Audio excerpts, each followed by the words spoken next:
Welcome to the Logos of Experience and Truth podcast, where I unlock the mysteries of the beatific vision of God. This is the ancient yet ever-present path of discovering your inner freedom and unlimited potential to achieve your goals now. Check the episode description for a link to the podcast page at logosofexperienceandtruth.com, where you can navigate this episode with time-stamped show notes. Let us begin. Welcome back to the mystical understandings of the Logos through experience and the quest for truth. Last time I got into a little bit of the interior Maya, or the apparent illusory nature of the world we see within our mind, and how this sort of dictates in a way that which we see outside as well. It's an interesting concept that I'll touch upon further here and there, of course when it makes sense. But I just wanted to state the obvious that even if there is this aspect to our own internal and interior mental activity, it doesn't mean that we can simply shape the external world instantly in some sort of magical way, like in that weird Dark City movie where the weird alien beings and the hero change and shape the world around them instantly through thought alone, or like that Spoon Kid and his lesson to Neo in The Matrix. There is an aspect of this, of course, if you realize that right now is right now, and tomorrow is a dream, and today is the dream of yesterday, and thus what you think and set into motion today can come about tomorrow, since tomorrow doesn't actually exist yet, and so on and so forth. So again, there's the deeper level and layer of these types of thoughts and contemplations regarding these almost superhero-like powers of shaping reality. In particular, your reality, since in essence, by thinking a plan out today, for instance, it can come about tomorrow. There's just those caveats, and of course, the obvious as well, that you have to take the first step, and then the second, and then the third. It won't just happen with the snap of a finger, but as I've described with the phenomenon of synchronicity, when you do take the first step, there is an aspect of the universe that seems to respond, that you begin to see the world around you mold towards your intention due to your having taken that first step. This is that saying of when you take one step towards God, God takes 1,000 towards you. Now, of course, Jesus does say that if you have faith, you can tell the mountain to move and it will move. So it's very interesting that Jesus does speak about this, even if it's both not directly the same concept and also extremely the same concept. Though obviously, if you think about it more deeply, is he talking about an actual physical mountain that stands in front of you, or the mountain in your mind that's blocking you?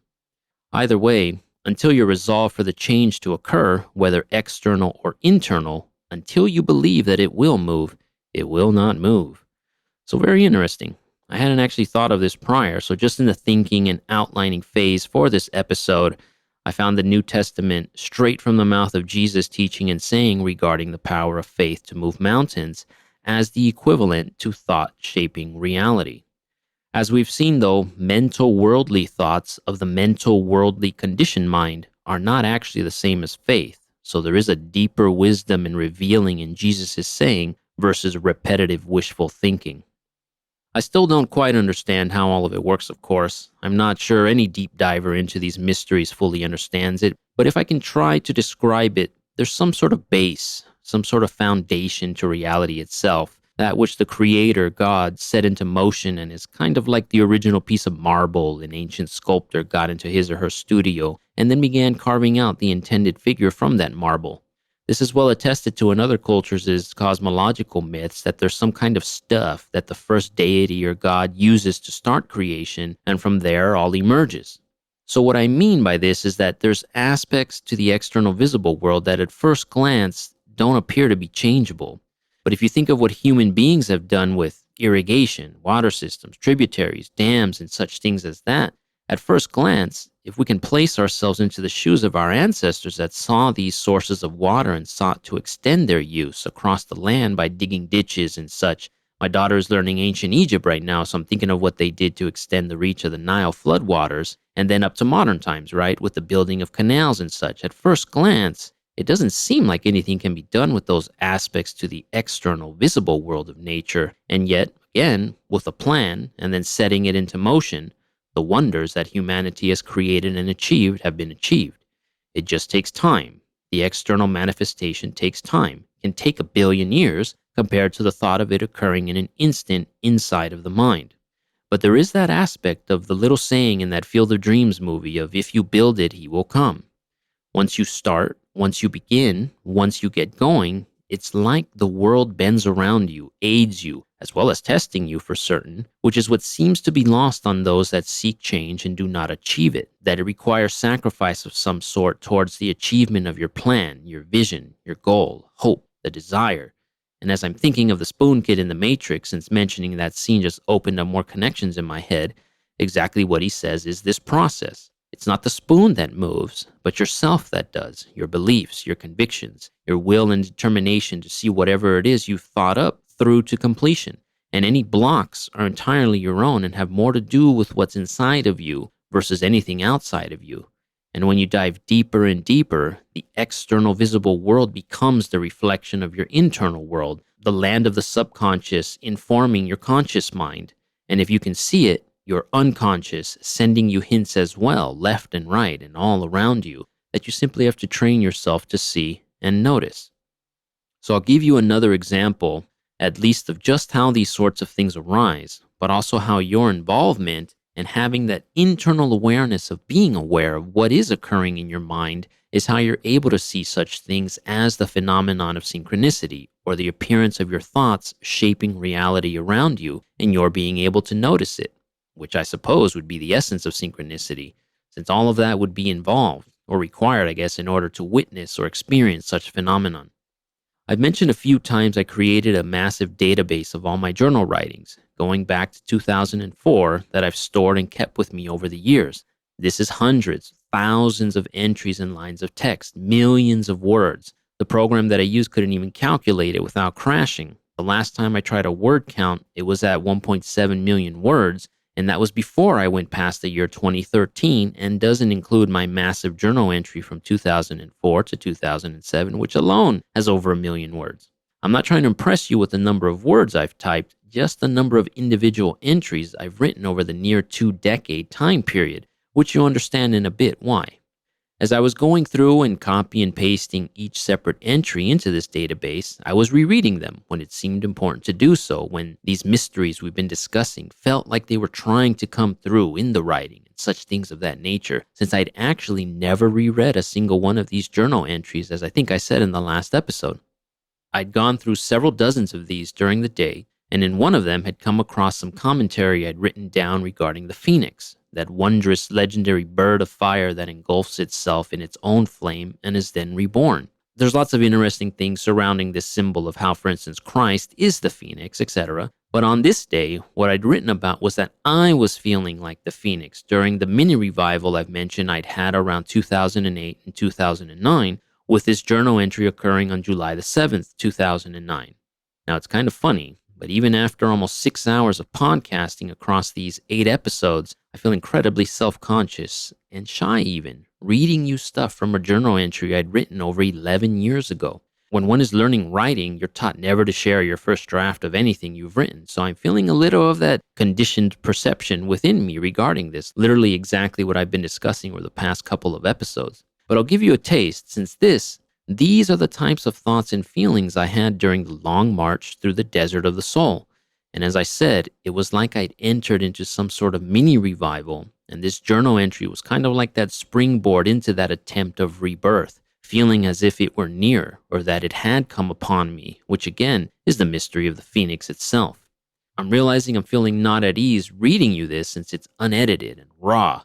But if you've listened this far, I suppose it is more a matter of my trusting you than it is you trusting me. So here goes. What happens when the swirling spiral of rainbow bright colors finally meets the bottom concavity of an end? A soft-spoken hum from a lullaby sung from God to the newly born spirit, and a vision of life primordial without the fusion of flesh is granted past the black holes of our inner selves.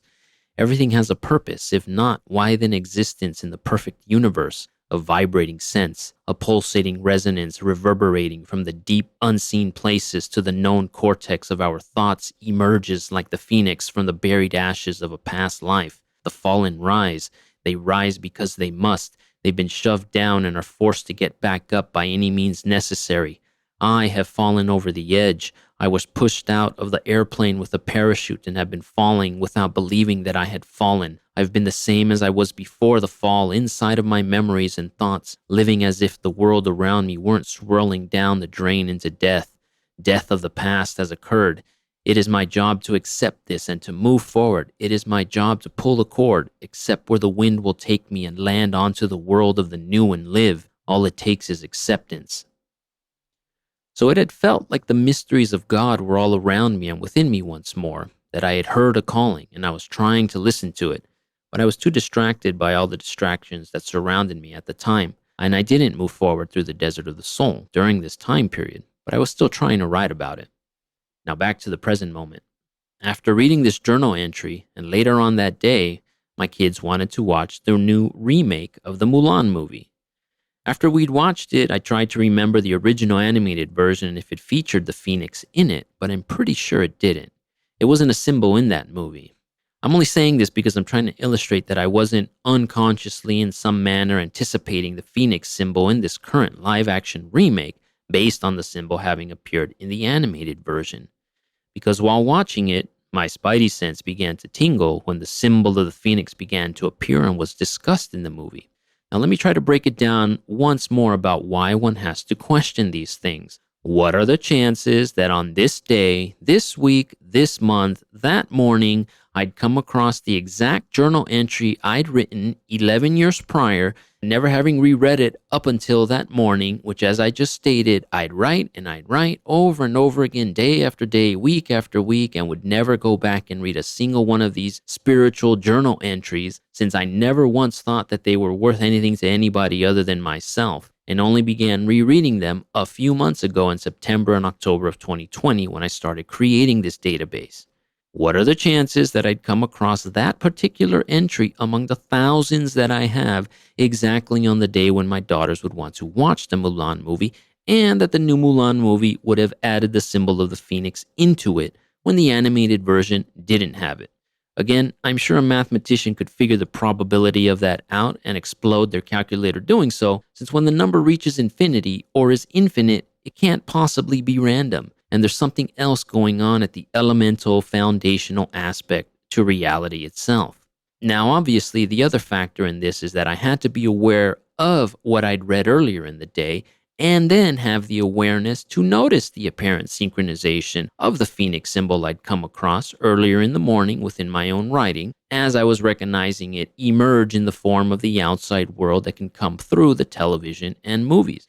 And I only say that since not every person would remain conscious of what they may have read earlier in the day, nor have eyes and ears to keep watch for such signs, since the belief and or understanding of such daily wonders occurring doesn't even exist as a possibility in the mind of another, where for me, it's a daily reality. Then there's the deeper sense and knowledge and contemplation that once I noticed that I'd had two separate references to the phoenix in the same day, the contemplative question is then, why I'd had those two separate references to the phoenix, and what was the universe outside showing me and leading me towards contemplating and or understanding? Or more simply, what did I need to see and understand and learn about myself regarding the symbology of the phoenix and resurrection from the dead, rising from one's own ashes on this day along the narrow path? The answer to it is actually rather synchronous in itself to speak about, since it references the previous episode about the true self, since this echoes the entire mystical side of who we are versus who we think we are versus who the world tries to tell us we are, and that Mulan wasn't her full potential so long as she wasn't Mulan and was instead pretending to be the male character she was pretending to be in the movie. So right there, a perfect example of this false and fallen self versus the true self that we've been examining. So even in the outlining of this episode, I hadn't planned on speaking about the phoenix or the experience while watching Mulan, yet the lesson in it matches up with the previous episode along with its continuation into this one. And that's the point of these types of experiences. It's Samuel Jackson's lines from Pulp Fiction when he's trying to explain to John Travolta's character why his mind has changed from the not getting shot incident in the beginning of the movie earlier in the day that happens at the end of the movie with Tarantino's always interesting time shifts in his movies. It doesn't matter if it was finding my wallet or my car keys. but God got involved, or something to that order that the character says. Then the question is, why do these interesting synchronous things occur? Not just how awesome that they occur, or how do I make them occur more, but why? And what do they reveal about myself more than what do they reveal about the world around me? And when you contemplate like this again, it's those aspects of I see them, because those walls and blocks that would prevent me from seeing and experiencing them have been shattered. And because I am changed, the world around me is changed, even if the world around me isn't changed. I'll keep coming back to more of these types of experiences as we dive deeper into the chronology of my walking the narrow path. Again, it's hard to know the exact manner in which this occurs, since if it were true all the time, that your thought can bring about instantly what you think you desire, or not desire especially, then the world would probably be an utter hellhole considering all the negative thoughts that course through one's mind in a minute, let alone a day or a year or a century or over the millennia. So it doesn't apply to everything that occurs in the mind, and the nexus of this has to be rooted in something else, like faith, or the higher or elevated type of thought that isn't thought, just as Jesus alludes to, and just as I quoted in the last episode regarding the Tao that can be spoken or the Quran that can be read are not the true versions or forms of them. When I speak more in depth regarding law of attraction types of things, the fact or the fiction, and why you can't just say a million affirmations and expect it to produce a magical change in the world, since what else are affirmations in the modern form of a magical type of evocation or charm as the magicians of the past sold on every street corner in antiquity? There's something deeper that must occur for the law of attraction to actually work. And actually, when you say those affirmations a million times a day, the universe will literally put in front of your face exactly what you need to change or sacrifice, as I said, and do in order to move forward towards those goals. But again, one must be aware of the world within and without in order to see what is blocking oneself from realizing those affirmations, either realizing why saying them is nothing more than wishful thinking, no different than the Christian or religious person that mutters a million prayers of want, hoping for one of those prayers to stick like a dart on a dartboard in that vending machine-ish idea of God, or realizing why the wishful thinking affirmations aren't really what you want because you don't actually know what you really want, since you don't know who you truly are, since who you truly are has been overshadowed by the conditioning world. And this is actually a nice transition into speaking more on the subject I really wanted to speak on after that tangent. I mean, I was hoping to move on to something else, but my mind is still being flooded with further explorations into this topic of the self. So hopefully I'm not boring any of you listeners, but when I sat down to start outlining this, I was instantly given an idea that continues the previous episode, and I have several different explorations into this idea in my database, so I figure it's a good launching pad to continue speaking about the self. Since we've spent a considerable amount of time delving into this concept and or reality of the self, the quest for the true self, and that Jesus Christ represents the true self in the Gospels, that we are made in his image, for if Christ is the Lord eternal, the second person of the Trinity, the mind of God, through whom all things were made, then who else's image could we have been made in? And the searching for Christ is also the search for the true self within your own self, and vice versa. Since we were dancing upon the razor's edge of the Gospels being either purely fictional or entirely true, this brought up a more recent philosophical concept that I think helps to round out this exploration of the self just a little bit further. Since the true depth of the discussions regarding Christ as potentially representing your true self, and only your true self if Jesus is an entirely fictional and made-up character, or also representing the Logos, the Word, the Son of God, through whom the entire world and universe is made, since all is made through the mind of God, in whose image mankind was made, and thus Christ would be both the true self and the Lord of all creation. The philosophical treatise is, of course, Pascal's Wager. If you're not familiar with it, I recommend looking it up since there's all kinds of things on the internet regarding it. As usual, I won't even quote any of what exists online regarding it. The core idea is that one should behave as if God exists, since the possibility of eternal punishment outweighs any advantage of not believing. That's literally what shows up at the top of the Google search if you just type in Pascal's Wager. I know I've hinted at the experiences of damnation that I've had, so it's a little off track for me in my mind to discuss that here in this context, especially since, like I said, I'm not going to be using that idea as the basis for this discussion, but rather the conclusions we discussed in the previous episode. If Christ represents your true self in the Gospels, And even if you don't believe in the Gospels as being true or factual or real in any visual modern attempt at a purely scientific objectified manner, which again is highly dubious since one cannot escape the subjectivity of their own mind, yet the Gospels, the story of Christ, being a purely allegorical reflection of the search and quest for one's own true self, would still be beneficial to follow and or understand, even if one didn't believe that Jesus the Christ is also the Son of God and the Logos and all of those majestic titles that are due to him, because reading the text and understanding the symbology would still be rooted in the quest for and understanding of one's own interior, personal true self that does not require belief in the supernatural. Yet if real and true as the church has taught, informed by divine tradition, then the goal is still reached because the belief in Christ, belief in your true self, is still sought and or achieved. And then the flip side. If at death there is nothing more than this, which again, after quoting the law of the conservation of energy and after determining that our most probable true self is this internal neurological matrix of energy that flows within the brain and nervous system and somehow, somewhere in that contains the mind within it, this is also a highly dubious proposition. Then following Christ, seeking Christ, searching for Christ is still the search for one's own true inner self, even if all you believe in this self, this interior world in your own mind, is entirely and solely being mortal. So let's examine this more in depth because I'm reading some of my notes over the past couple of years and it appears I've pondered upon this exact question, but not with this concept of the true self at the root of this wager in life.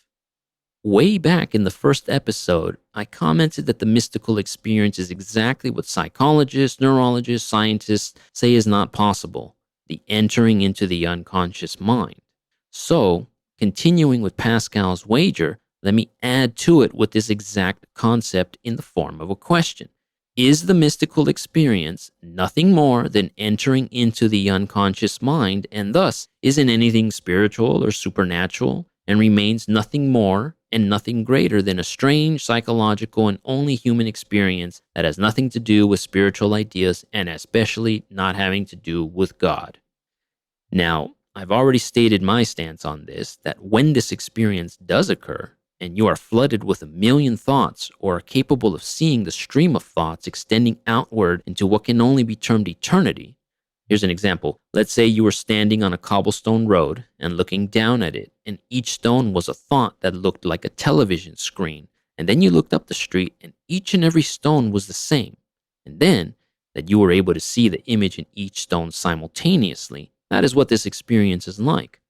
And there is some other presence there that helps you, guides you, directs you, shows you, even though you still have power and can choose to look at or not to look at what this other presence, tries to show you, if that can make some sort of sense. So let's just toss that aside and say that this is nothing more than the entering into this aspect or part of the mind in this manner, and that what is perceived during this experience as some other sort of entity or intelligence or power is nothing more than the unconscious mind itself, or that which puts everything together in the mind, which again, I will explain during my damnation experiences, since in those experiences, it is the opposite, where everything is being torn apart inside of the mind instead of held together.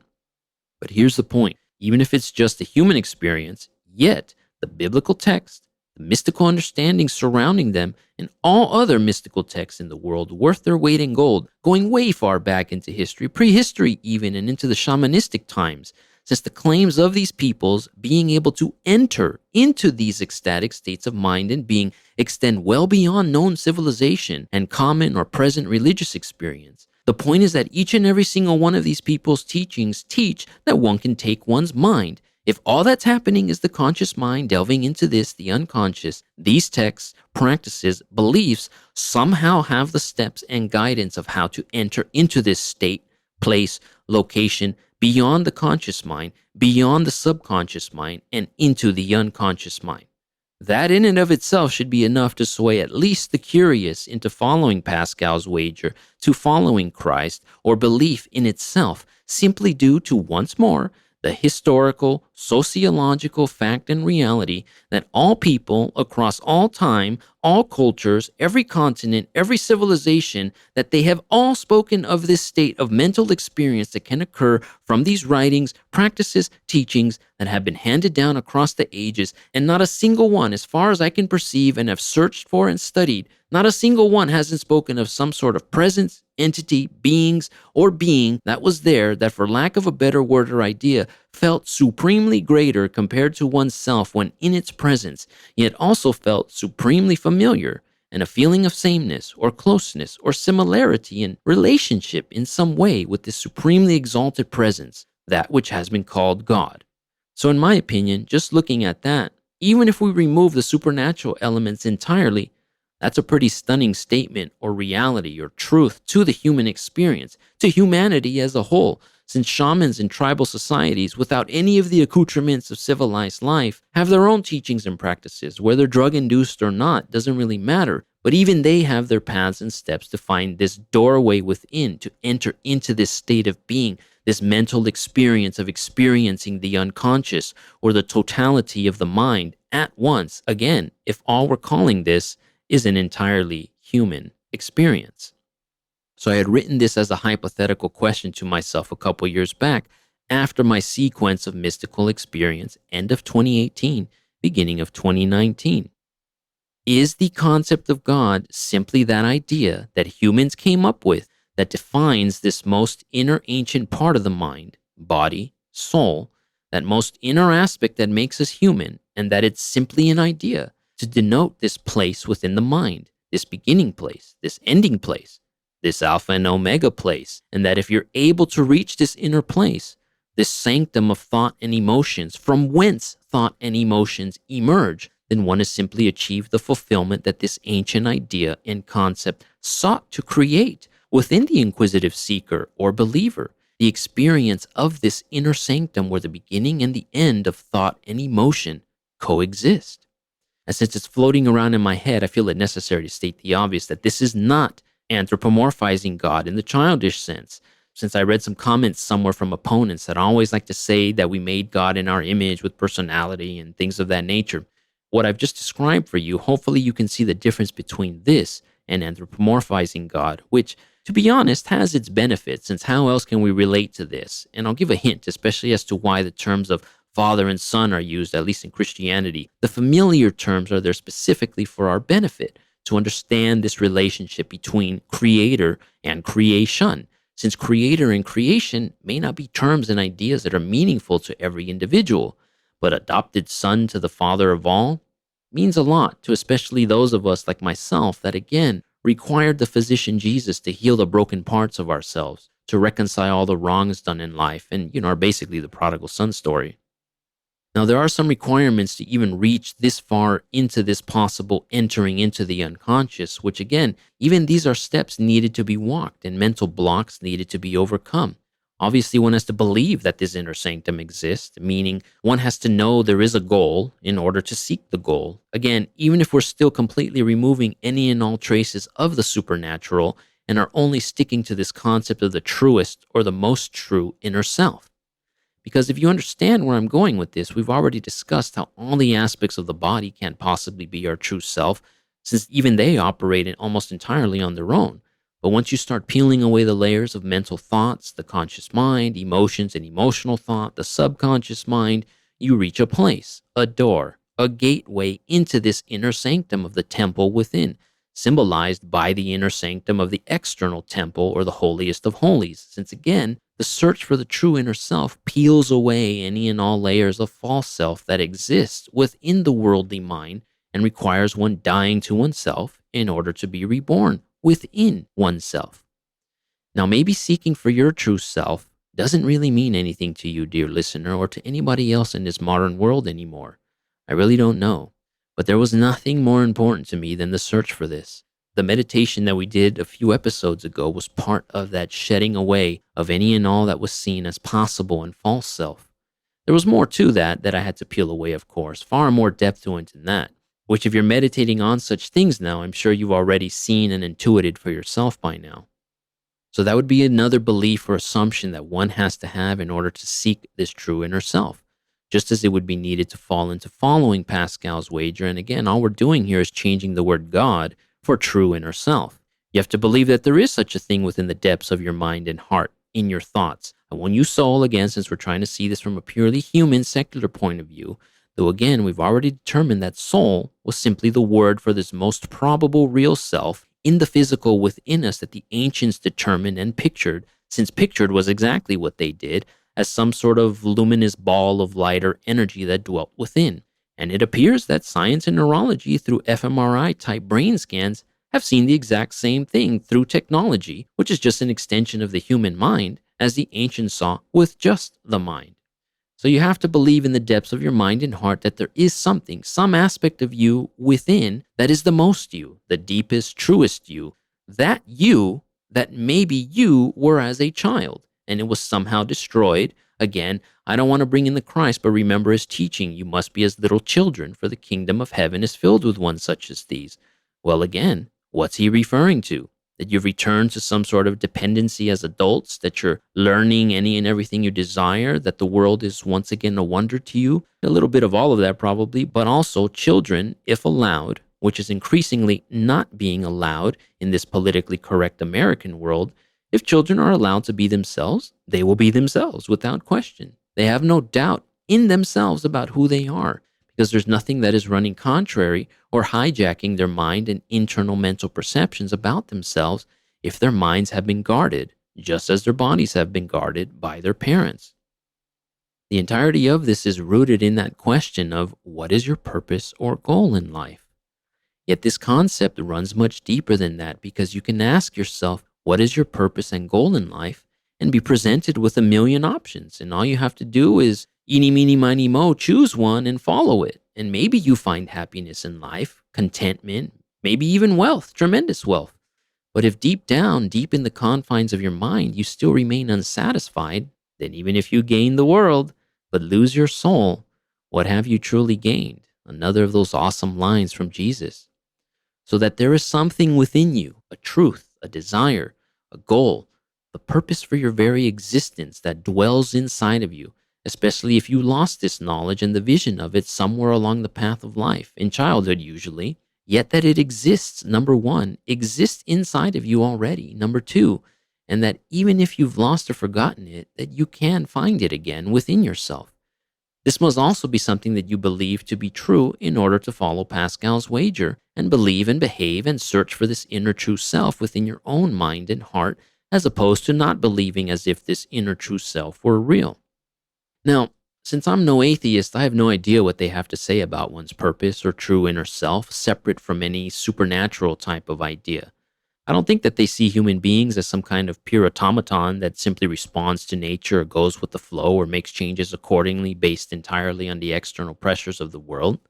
Though I guess that is sort of natural selection talk that just emerged unconsciously as I was thinking about this. So I don't know if they have ideas like this or not in regards to one's purpose, since naturally, if they disagree with a creator, then they're bound to the concept of randomness generating this universe. And if randomness is at the beginning, then all is random and thus meaningless. The only way randomness can truly exist is if it was purposefully inserted into aspects of creation, giving like flavors to the experience of creation, only if it was purposeful, at least in my mind. But if the universe began randomly, then all is random, including my very thoughts regarding randomness right now as I think and speak, both of which are as random as are you, dear listener, randomly deciding to randomly listen to this random podcast. So going deeper into this question of inner purpose, this is rooted in that question of what did you want to be when you grow up, that children are always asked and teenagers forget, and adults lament in the midlife crisis as they seek to find what was lost.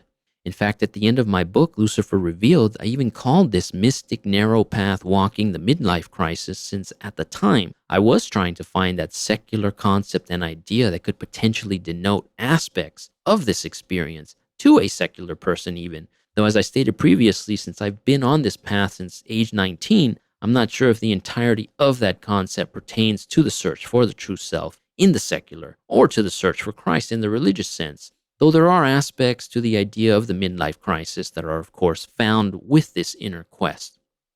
But when I thought about this childhood question, I meditated entirely on it. What did I want to be when I grow up? What was the very first thing I could remember thinking to myself that I'd like to do or be? I will tell you what I found, what I remembered, for it is interesting, very interesting considering the entirety of the work I've been doing, the experiences that I've had, and the words emerging from my mouth right now as you listen. Now, many things occurred at this age in life, and I'll recount to you further after my awakening experience what I remembered occurred around age 7 and 8, so second and third grade. And I think even science has determined that this is the age when the personality or memory system really starts to kick in for a child due to the bathing of neurons that the brain experiences around this age. And what's interesting again, just as many different ancient cultures and teachings said the same, that around 8 years old is when the mental capacities really start to kick in. And I'll toss this in here real quick since I just remembered this was something I'd also hypothesized and I'm currently keeping track of with my 6-year-old, since she's told me of her dreams and the images she's seen in her dreams. I've wondered at how the mind interprets these neurological changes and experiences occurring within the brain. It can't possibly not produce images as to what's occurring. So the neurology can see in an fMRI scan what is occurring physically. I've wondered, have they even asked the children being scanned what might be occurring mentally as well? Because I'll tell you something. I've already mentioned the vision itself, the symbol for the vision, though the depth that I will continue to reveal regarding that will only go deeper and deeper. But my daughter, in her funny little kid dreams she's had, has already seen and described the vision itself. So could these interior mystical type experience also merely be the mental imagery produced by the experience of these neurological happenings inside of the physical brain? I'll leave any of you secular science-minded persons with that, since I have obviously considered that possibility, though as usual, the very interesting thing that the image produced by the mind, if this is the case, is still the exact same image that all peoples in all times across all cultures have produced as well. So this wouldn't be an external symbol that is being interpreted by the brain, but something being produced internally. So as I was meditating on this, I remembered myself as an 8-year-old laying on the floor in my room in a condominium on Centinela Street in Santa Monica that I lived in. I was in the closet actually. For some reason, I couldn't quite remember why in the meditation. Halfway in the closet with my legs sticking out into the room, as if reading what I was reading was a secret or something. I don't know. I'm actually thinking that little detail right now, to be honest, since just talking about it is, generating more insights into it. And I was flipping through a children's biblical book of stories that I had. And in the back of it, which would mean the book of Revelations, right, was Jesus mounted on a steed. I think it was even a Pegasus, so it had wings on it, just in case you don't know what a Pegasus is, I don't know.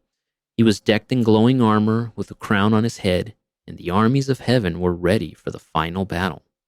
And it was weird. I tried to tell myself during the meditation, even as my deeper mind protested that I needed to be honest with myself in very much the same way as I explained occurred during the ascension experience, that part of my mind didn't want to express the truth of that experience, that I wanted to stand alongside Christ in this final battle is what I told myself. But that wasn't what I thought as a child. I wanted to be Christ, just as I saw in this picture, armored, sword in hand, leading the charge. Yet think about it, I was only 8 years old.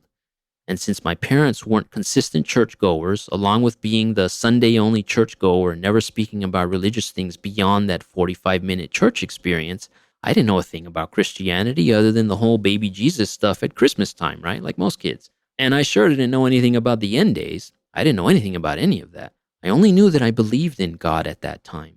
And it was this something, this main thing, that was lost during the teenage years and recovered during the awakening experience, which again, I'll explain in further detail in the future. But this meditation revealed that I wanted to be Christ when I grew up, that as a child, that was what I thought I wanted to be. And again, very interesting again, considering the experiences I've had. So let's translate that without the supernatural again, returning to Pascal's wager, if Christ is merely meant to represent your true self, I wanted to be myself. My true self is what I thought as a child. Now, again, this is that constant paradox, a conundrum, a stupidity that's emerging from my mouth regarding what I am saying. Because how could I be so stupid to say such a thing? Because aren't I always myself all the time? And didn't I already talk about this when discussing the self a couple episodes ago? And to that, again, I ask, are you actually yourself, your true self? Now, by now, I'm hoping that many things are starting to connect for you, dear listener, at this point, especially if you've listened this far into the Logos of experience and truth.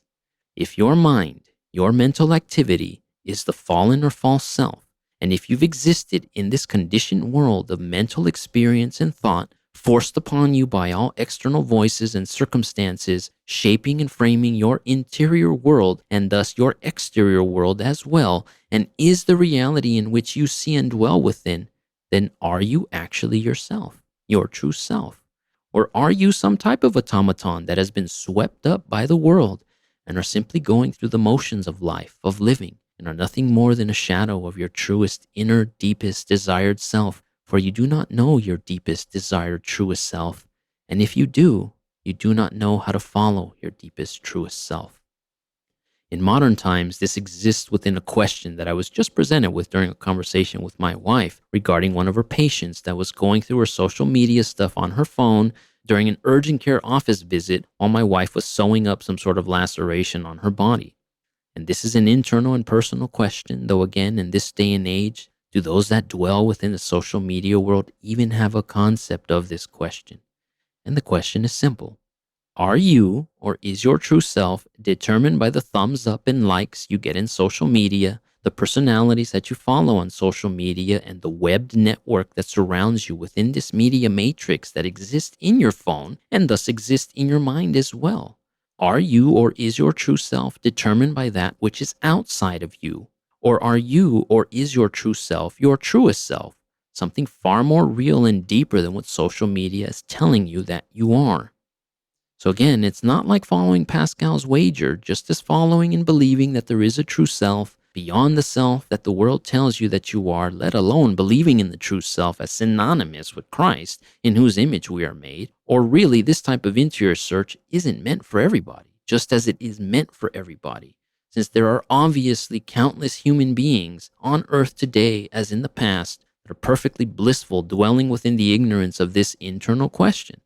That question of whether they are themselves, or if the self that they inhabit or exist in currently is a purely conditioned shadow image created and molded by the world outside that somehow infiltrates inside, taking over one's perceptions and thus their vision of the world, and that the personality that they use to move about and live and function preconditioned in this, the conditioned world and worldview, is generated and given by the world. Very deep questions, especially in this increasingly shallow-minded world. And hopefully, if you're still listening, you're asking yourself these questions as I speak. So let's complete the examination of Pascal's wager now using the purely secular terminology of the inner true self, which again, we've already said that even considering or thinking of the true inner self does require a level of thought and belief in such a thing existing within our hearts, mind, and soul. Again, the greatest commandment and the connections between this and so many of the other gospels, because if loving God, or the true self within, requires all your heart, all your mind, all your soul, then loving yourself is the beginning of wisdom, just as the wisdom teachings in the Old Testament state. So if you believe and behave as if your true self were real, and that you search for your true self, and that the quest of searching for your true self is a valuable endeavor, and if you find it, and by finding it are contented in your life because of it, because you're doing, thinking, speaking, living, loving exactly as you'd always imagined and hoped for, truly and not superficially, and if when you die there is no God, if there is nothing after this life, nothing supernatural, no heaven, nothing of that sort, then the search for the true self, your own personal and true self, would have yielded its own rewards in life if you again behaved as if your true inner self is a real state of mind and being within you, and you had pursued it as if it were real. But if this true inner self is that which is made in the image of God, And since all things are made through the second person of the Trinity, Christ, the Son of God, thus we are made in the image of the Son of God, and that this image that we are of the Son of God is our true self, and the finding of this true self is also the finding of the Son of God. And if we are in the Son of God, recognizing that we are image and a reflection of the Christ, the Son of God, and that by the mere act of this we now dwell somehow with the Son of God, and if with the Son of God, we also now dwell with the Father, for the Son is in the Father as the Father is in the Son, and thus we are also made in the image of the Father. And since the Spirit of God is breathed into the made image, we are also made in the image of the Holy Spirit. And if our true self is made in the image of the Trinity of Father, Son, and Holy Spirit, and if, when we die, because of the search for the true self, also being the search for God dwelling within, if we lived and behaved as if the true self were real, and thus as if God were real, then all that has been spoken of and promised regarding the afterlife will be blessed and given, for the finding of the true self is also the finding of Christ and the Holy Spirit and the Father, one God, eternal, forever. Many streams of what I've spoken about are beginning to converge and merge after this discussion. I hope that you can see it. And not that I was trying to use Pascal's wager to influence anybody one way or another, but simply showing more deeply why breaking free of the physical aspect or historical truth of a physical Christ can help one to dive deeper into the mysteries. And like I've stated, it's not that you relinquish the possible historical truth. In fact, I've only seen it and believed in it to greater depths once the greater understanding of it returns after having let it go. The search for the true and pure dark faith through the desert of the soul actually requires this. And I will leave you with that. Until next time. Thank you for listening. They say a picture is worth 1,000 words. I have close to 1,000 pictures at logosofexperienceandtruth.com under the vision section that show what is perceived by the human mind during a mystical experience. Every culture across the entirety of time has depicted the experience with the same foundational pattern, including science in modernity. Click the link in the episode description or search for logosofexperienceandtruth.com so you can see for yourself and confirm or refute my claims. Please share this podcast with those that are like-minded and click a like on Facebook, Instagram, or Twitter. Thank you again.